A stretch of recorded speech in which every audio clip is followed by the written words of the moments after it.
Ana, a gente tem, como te falado, tem duas modalidades de AVC diferentes, né? Mas, assim, as duas, por si só, são graves. Exatamente. O hemorrágico, ele tem um potencial maior de De gravidade, mortalidade, né?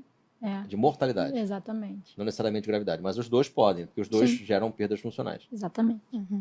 E na tua experiência como neurologista, assim, o que você vê de mais comum num paciente que sofre AVC? De sequela, que eu digo assim, de desfecho, né? Vamos botar assim. O prognóstico varia muito. Acho que a gente começou a falar, né? A idade sempre é um benefício muito bom, né, num paciente jovem que tem uma plasticidade toda favorável a ele, né? As causas dos AVCs, né? Dentro do território de isquêmico, hemorrágico, né? Essas causas, elas estão muito relacionadas à extensão do AVC e também, consequentemente, ao grau de sequela que vai ter depois, né? Então, a área do AVC, a extensão dessa lesão, né, são fatores que repercutem no grau de sequela e aí a reserva do paciente, né? Uma coisa é uma moça de 30 anos tendo um AVC isquêmico, outra é um senhor de 80 anos tendo um AVC isquêmico. Mesmo que os dois tenham a lesão na mesma topografia, né, na mesma extensão, o tempo está favorável, né?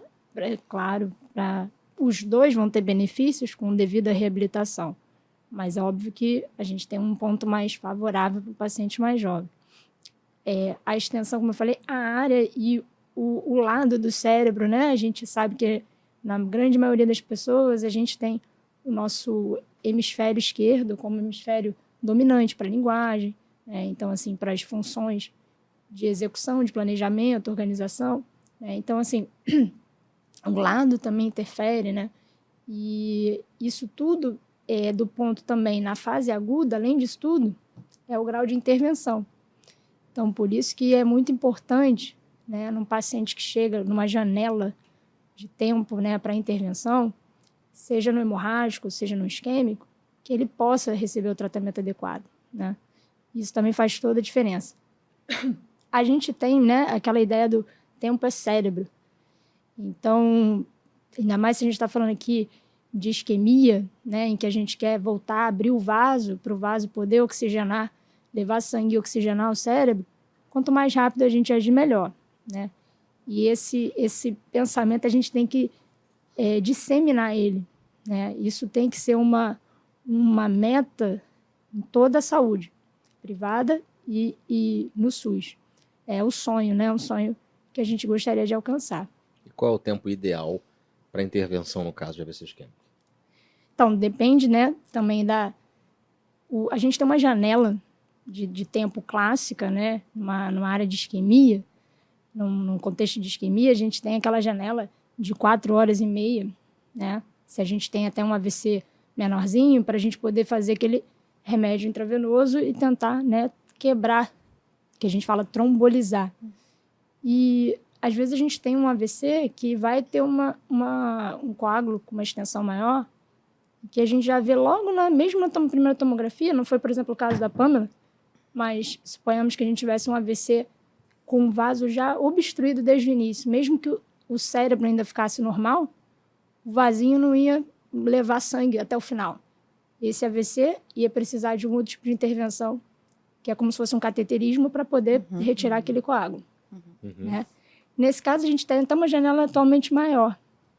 E aí, dependendo de como estão os vasos, os demais vasos, como o cérebro está, a gente pode até estender 24 horas. Então, assim, os estudos permitiram que a gente pudesse intervir mais, de forma mais profunda e com uma janela de tempo maior, para a gente não deixar de tratar bem o paciente. Entendeu? Depende muito de recurso, né? Exatamente. E no AVC hemorrágico, né, a gente sabe que a gente tem que manejar muito bem pressão, né? E, sobretudo, naquela primeira hora, né? As primeiras horas e a primeira hora, a gente tem que manter o paciente com uma pressão que evite qualquer novo pico, qualquer outro estrago, qualquer lesão a mais para aquela parede do vaso que já sangrou. Então, isso também é bastante importante. No caso da Thaís, se tentou uma conduta conservadora, parece. Mas uma vez que o nível de consciência dela flutuou, provavelmente pode ter tido um pouco mais de extensão do sangramento, Aham. foi necessária a abordagem também, que no caso dela também foi feito adequadamente. Maravilha. Você acabou de assistir mais um corte do nosso podcast Medical Talks Brasil. Se você quiser assistir esse vídeo na íntegra, a íntegra. Olha de novo. Você acabou de assistir mais um corte do nosso podcast Medical Talks Brasil. Se você quer ver esse vídeo na íntegra, acesse o meu canal do YouTube, Dr. Adolfo Bamonde, vai na aba do ao vivo, que esse episódio vai estar lá, tá ok? E se você quiser também pode acessar o link da bio do meu Instagram, @doutor.adolfobamonde. Muito obrigado.